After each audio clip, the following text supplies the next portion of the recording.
Hello everyone, how are you all? I hope that you guys are doing good. I hope कि आप पूरी मेहनत कर रहे हो, पूरी लगन से पढ़ाई कर रहे हो. And yes, welcome back to the channel.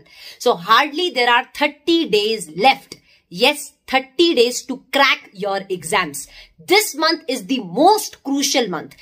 ये month है ना, deciding month होता है आर या पार का. ट्रस्ट मी, ये मंथ इतना क्रूशियल है बिकॉज इस मंथ की अगर आपकी स्ट्रैटेजी करेक्ट है, इस मंथ को if you utilise this month properly, you can definitely crack it in your exams. Yes, तो आपको क्या करना है, इस मंथ का आपका क्या टारगेट होना चाहिए, what should be the target for this month. The first thing is at least for every subject आप एक मॉक टेस्ट पेपर को अपीयर करेंगे. For every subject you have to appear for one mock test paper at least. Yes, चाहे आपका फिर 75% syllabus complete हो, चाहे you complete 80% of syllabus, but please make sure to appear for at least one mock test paper for each and every subject. First thing. Second target this month का has to be कि आप पिछले महीने से इतना पढ़ते हुए आ रहे हो ना, you have studied so much from past so many months, तो इस मंथ में आपको सब कुछ अच्छे से रिवाइज करना है. You have to revise each and everything properly because one day before exams आपके लिए बहुत डिफिकल्ट होगा टू रिवाइज एवरीथिंग. तो अभी अच्छे से रिविजन करके रखो ताकि you can easily revise one day before exam. ठीक है. नाउ कैसे रिवाइज करना है, how you have to revise. First thing is you have to cover at least RTPs of past 2 attempts. आपको पता है नवंबर की आरटीपी आ गई है, there is an RTP of May 2021 exams. So you have to make sure that whenever you study a certain topic, एक chapter भी पढ़ते हो तो साइमल्टेनियसली उसके आरटीपी क्वेश्चंस को आप क्या करो, देखते हुए चलो. You have to simultaneously cover your RTPs with your studies, right? And now there are only 30 days left.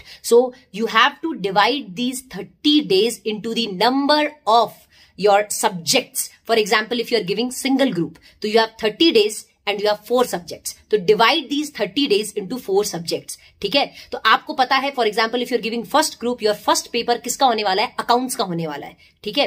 तो आप सबसे पहले रिवीजन किसकी करके छोड़ो, अकाउंट्स की करके छोड़ो, क्योंकि अकाउंट्स का फर्स्ट पेपर होगा. You will get 5-6 days to revise accounts. तो सबसे पहले अभी आप क्या करो, अकाउंट्स की रिवीजन करके छोड़ दो और दूसरे सब्जेक्ट्स पे ज्यादा फोकस मेंटेन कीजिए. क्यों? क्योंकि एग्जाम के फर्स्ट एग्जाम है आपका अकाउंट्स का और आपके पास ज्यादा टाइम होगा to revise accounts. So now you should focus on your other subjects. ठीक है. तो स्ट्रैटेजिकली आप क्या कीजिए, प्रिपेयर कीजिए. Please prepare your time table strategically. Try to achieve your everyday targets. For example अगर आप 6 दिन दे रहे हो टैक्स के लिए, तो make sure you complete each and everything of tax, right? Madam Diwali भी तो आ रही है ना, कैसे पढ़ाई करें, मन भी नहीं लगता है. बेटा, every chartered accountant has missed few Diwalis including me. मैंने भी आई थिंक 2-3 दिवालीज सैक्रिफाइस की है, बट अभी मैं बहुत खुश हूं कि मैंने उस समय सैक्रिफाइस किया और उस सैक्रिफाइस से मुझे आज बहुत बेनिफिट मिल रहा है.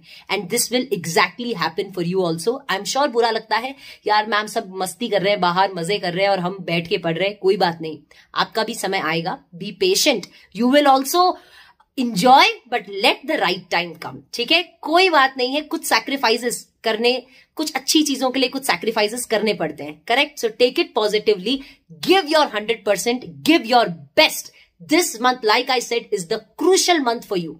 तो आपको जैसे मैंने बोला, मॉक टेस्ट करना, एटलीस्ट एक सब्जेक्ट का एक मॉक टेस्ट पेपर तो यू हैव टू अपीयर, चाहे फिर 75%, 80%, कितना भी सिलेबस कंप्लीट हो. Next, do go for RTPs, at least cover 2 attempts की RTPs, because RTPs में जो questions होते हैं उनको पढ़ के you will get an idea कि what kind of questions are going to get asked. आपके एग्जाम में कैसे questions पूछे जाएंगे, आपको एक आइडिया मिलेगा.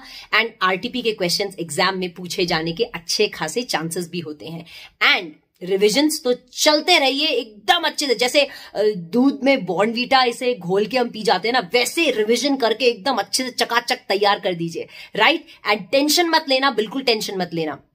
You will give your 100%. Stay confident. जितना पढ़ा है ना, चाहे 80% भी पढ़ो, confidently you have to go in the exam and prove yourself. ठीक है. नो टेंशन, नक्को, बिल्कुल कोई टेंशन नहीं लेना है. No stress at all. You have to appear confidently. ठीक है. चलिए, आज के लिए इतना ही. Keep studying hard and if you like my content तो सब्सक्राइब कर दो. सब्सक्राइब टू द चैनल बेटा. ओके, चलिए, that's it for now. Have a good day. पढ़ते रहिए, आगे बढ़ते रहिए. And if you like this video, give it a hit and share it with your friends. That's it for now. Bye bye.